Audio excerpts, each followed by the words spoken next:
Good morning, everybody. Happy first Friday of the school year. We are continuing to look at our theme of Forever Faithful, and we're talking about God's faithfulness this week. Today, as we get into this, we're going to look at God's faithfulness. Gives us purpose. So we have to understand what purpose really means before we dig into the faithfulness that we get from God. So here's purpose. It's the essence of who you are. It's the essence of what you do, whether it's a person or a group of people or even a company. And it's pretty standard for companies to come up with purpose statements so that their consumers, people that are trying to sell their products to, can understand what they're all about. So let's take a look at a couple examples. Here's the first one. Most of you know this company, right? Here's their purpose statement. Smell like a man, man. Clearly working the male population in the nation, in the world, trying to tell males, hey, if you want to smell manly, if you want to be manly, you should use our products. That's our purpose. We want men to smell manly. Here's another one. Another company geared toward the male population, Dollar Shave Club. Maybe some of you have heard of them before. Maybe some of you buy their products. Their whole thing is, hey, we're cheaper and more convenient than the really expensive razors that you have to go to the store to buy. Here's their purpose statement. Shave time, shave money. It's clever. It's clever. I like a little play on words. Not bad. Let's look at one more, one that you will be familiar with. Ben & Jerry's, ice cream, right? Here's their purpose statement, a little bit longer. We make the best possible ice cream in the nicest possible way. Isn't that nice? So they make really good ice cream. That's who they are. That's the essence of what they do. And they do it in a really nice way. They treat their employees nicely. They treat their customers nicely. Maybe they get their ingredients from reputable sources. This is who they are. So that's what a purpose is. You should maybe be thinking right now about, all right, that's good. I see the purpose from these three companies. But what about you? What is your purpose for doing anything that you do? Why do you do what you do? Why don't you do what you don't do? Why do you hang out with the people you hang out with? Who are you? What is the essence of you? What is your purpose? It's worth thinking about. It's worth thinking about in your spiritual life, which obviously that's going to be our focus for this morning. It's worth thinking about in every aspect of your life. What is my purpose for doing what I'm doing? For saying what I'm saying, for hanging out who I'm hanging out with. The Bible actually gives us an answer to this question. From a Christian perspective, from a spiritual perspective, it's very clear on our purpose. From Hebrews 10, chapter 24 and 25, when we get to that, or before we get to that, verse 23 of Hebrews chapter 10 is what we looked at with Pastor Enter yesterday.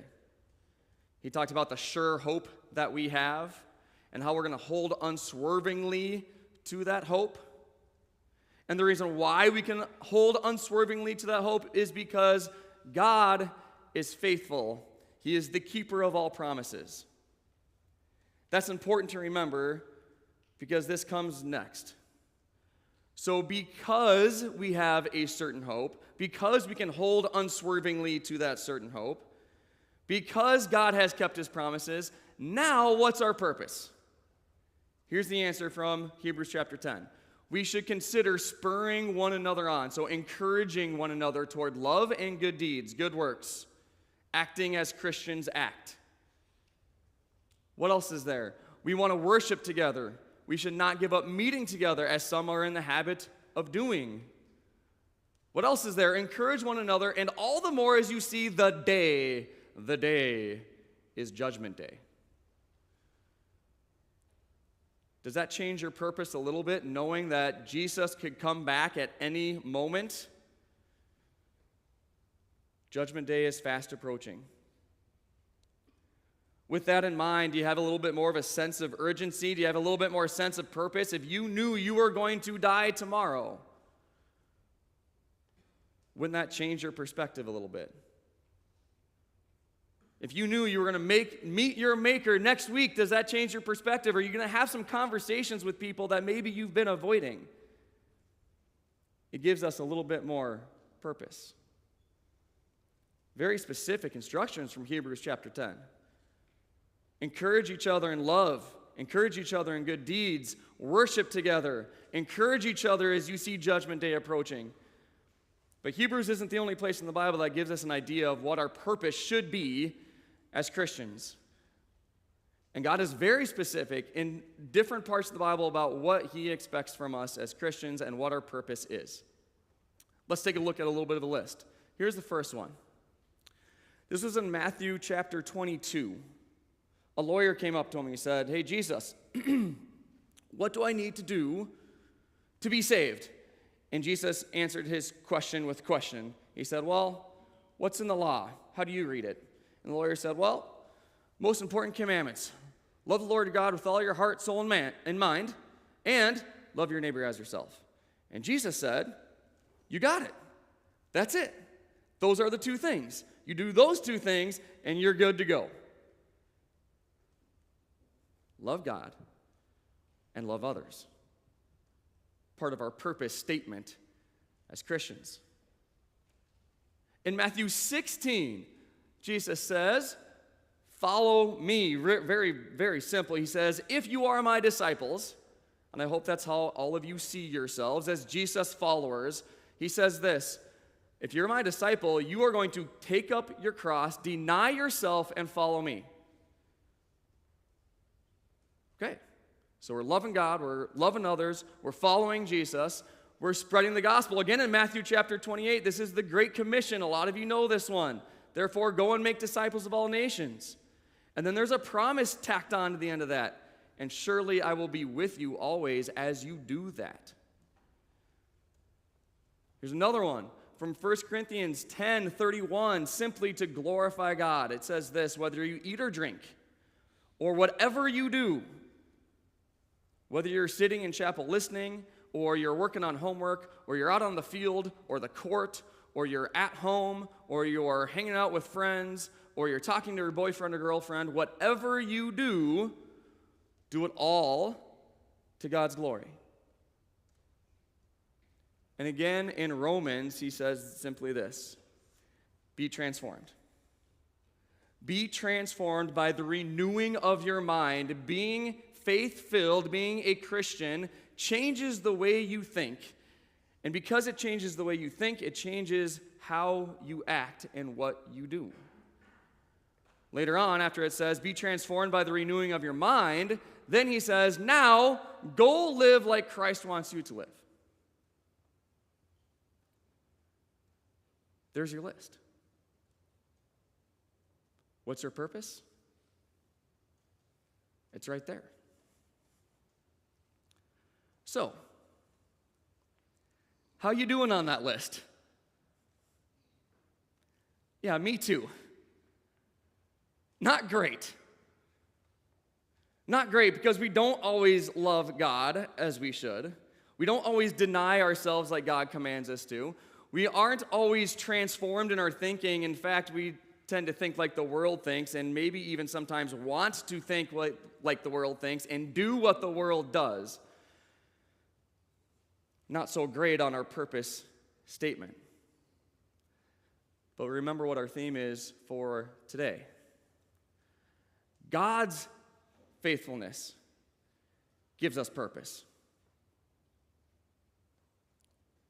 So yeah, we do sometimes forget our purpose.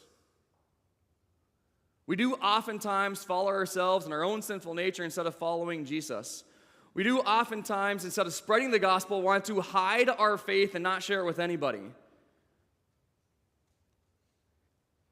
And in the end, it doesn't matter that we sometimes forget our purpose. It doesn't matter that we sometimes hold the gospel in. It doesn't matter that sometimes we follow ourselves and our own sinful desires and Satan's will. Because God did it all for us. His faithfulness covered over all of those sins. His faithfulness covered all of the times we forgot about what our purpose is. I shared with you at the beginning some examples from companies of what their purpose statement is. Jesus, when he was here on this earth, had a very specific purpose. He shared it in John chapter 10. In verse 10 of John chapter 10, he said this, I have come that they freshmen, that they juniors and sophomores and seniors and your parents and your teachers and your friends and your neighbors and everybody, that they may have life and have it to the full. That's why Jesus came for you. That's why Jesus lived a perfect life. That's why he died a perfect death, so that we can have purpose. So what's your purpose? Let's distill everything we've talked about down to one thought. It's this: love God, serve others. By God's grace, may you do those things. May he give you the power to do those things, the discipline to do those things, the selflessness to live out your purpose this school year. Only by God's grace, only because he is forever faithful. Let's end with a doxology.